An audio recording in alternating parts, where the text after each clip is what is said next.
आज हम सीखेंगे application for anticipatory bell. Drafting subject है ये हमारा, एंड कैसे ड्राफ्ट करते हैं हम इसको, एप्लीकेशन कैसे लिखते हैं। तो पहले आएगा कि कोर्ट का नाम, in the court of session जज अलीगढ़ यूपी, जहाँ का भी कोर्ट है आप मेंशन कर देना। एंड देन उसके बाद जो भी एंटिसिपेटरी बेल नंबर है, सिंपल बेल में आएगा कि बेल नंबर। एंड देन जिसका भी मैटर है ये, जिसको भी बेल लेनी है तो उसका आएगा in the matter of Suraj Kumar, son of father, names आ जाएगा, रेसिडेंस कहाँ का रहने वाला है, एंड वो एप्लीकेंट होगा। वर्सेस में कौन आएगा? स्टेट, क्योंकि हम स्टेट से ही एंटिसिपेटरी बेल की एप्लीकेशन लिखते हैं कि स्टेट जो है हमें एंटिसिपेटरी बेल दे। तो रेस्पोडेंट आ जाएगा, वो हमारा रेस्पोडेंट होगा स्टेट में। तो देन ये जो है एफआईआर नंबर अंडर सेक्शन जो भी है हमारा, किस सेक्शन के अंदर जो है वो नॉन बेलेबल ऑफेंस जो है दिया है वो आएगा। एंड देन पुलिस स्टेशन आ जाएगा, जहाँ का भी कोर्ट है वहाँ का पुलिस स्टेशन आ जाएगा। एफआईआर नंबर लिख देंगे हम कि 78 of 2026 under section 352 and 351 clause 3 BNS का, भारतीय न्याय संहिता 2023, क्योंकि उसमें ऑफेंसेस प्रोवाइड किए गए हैं कि कौन सा ऑफेंस कौन से सेक्शन के अंदर आता है। और फिर पुलिस स्टेशन लिख देंगे हम कि सिविल लाइंस अलीगढ़। देन हम यहाँ पे एक लाइन लिख देना कि रिस्पेक्टफुली स्वेट। उसके बाद आएगा कि that the applicant is a law abiding citizen and has never been convicted of any offense. इसमें आएगा कि जो एप्लीकेंट है वो एक लॉ अबाइडिंग सिटीजन है, कि वो लॉ को फॉलो करता है एंड कभी भी वो किसी भी ऑफेंस के लिए जो है वो कन्विक्ट नहीं करा गया है। सबसे कि अच्छी एक गुड नेचर दिखाएंगे हम उसका कि एप्लीकेंट जो है वो लॉ अबाइडिंग सिटीजन है और कभी भी वो किसी भी ऑफेंस के लिए कन्विक्ट नहीं करा गया है। इसके बाद हम लिखेंगे देन जो भी हमने यहाँ पे जो प्रोवाइड किया है वो सेम हमारा सेकेंड पॉइंट बनेगा कि then an FIR number 78 of 2026 has been registered, कि FIR नंबर जो है वो रजिस्टर करी गई है एट पुलिस स्टेशन, इस पुलिस स्टेशन में नाम लिख देंगे। अंडर सेक्शन 352, किस सेक्शन के तहत जो है ये ऑफेंस है कि 352 एंड 351 क्लॉज 3 ऑफ BNS 2023। इसके बाद आएंगे कि that the allegation made against the applicant are false, की जो भी एलिगेशंस लगाए गए हैं हमारे एप्लीकेंट पे वो गलत हैं, फॉल्स हैं और बेसलेस हैं, मोटिवेटेड बाय पर्सनल इनएमिनिटी। और वो मोटिवेटेड किससे हैं? पर्सनल इनएमिनिटी, मतलब कि उसकी पर्सनल खुंदस है। अब इसके बाद फोर्थ पॉइंट में क्या है कि फोर्थ पॉइंट में ये है कि that the applicant has reason to believe that he may be arrested in connection with the aforesaid case.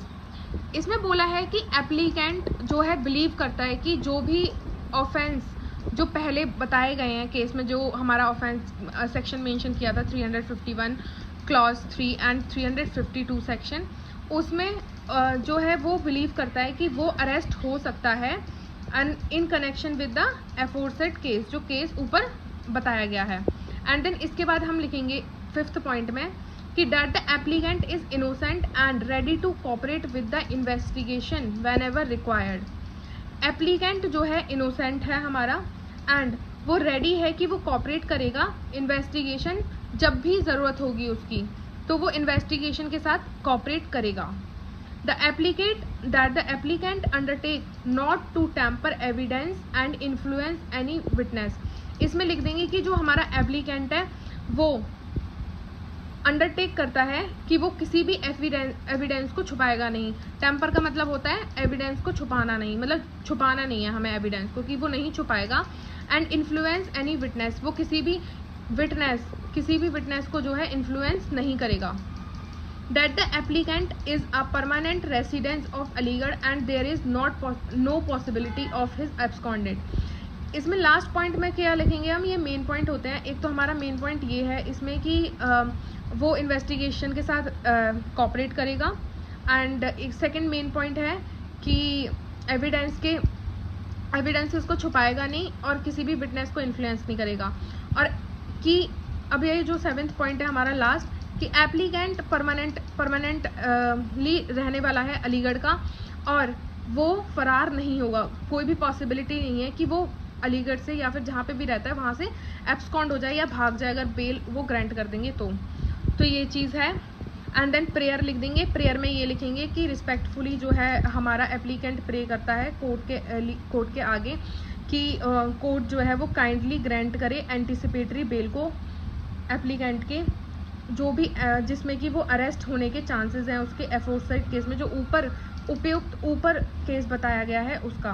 Pass any order deem fit and proper in the interest of justice. हम जो honourable court है वो पास कर सकती है कोई भी order को जो भी वो मतलब सही समझे, प्रॉपर समझे जस्टिस के इंटरेस्ट में। प्लेस लिख देंगे, डेट लिख देंगे, देन एप्लीकेंट थ्रू काउंसिल लिख देंगे। इसके बाद है वेरिफिकेशन। वेरिफिकेशन में आएगा कि I, Rahul Sharma, the applicant above named, do hereby that contents of the applicant are true, correct to best my knowledge and belief। इसमें लिखेंगे कि मैं राहुल शर्मा एप्लीकेंट हूँ इस अबव नेम्ड एप्लीकेशन में। मैं ये डू hereby मैं ये वेरीफाइड करता हूँ कि जो कंटेंट्स हैं इस एप्लीकेशन के वो ट्रू हैं और करेक्ट हैं, बेस्ट ऑफ माई नॉलेज हैं, कि मेरी नॉलेज में वो हैं। लास्ट में आ जाएगा हमारा place, date and applicant, then and.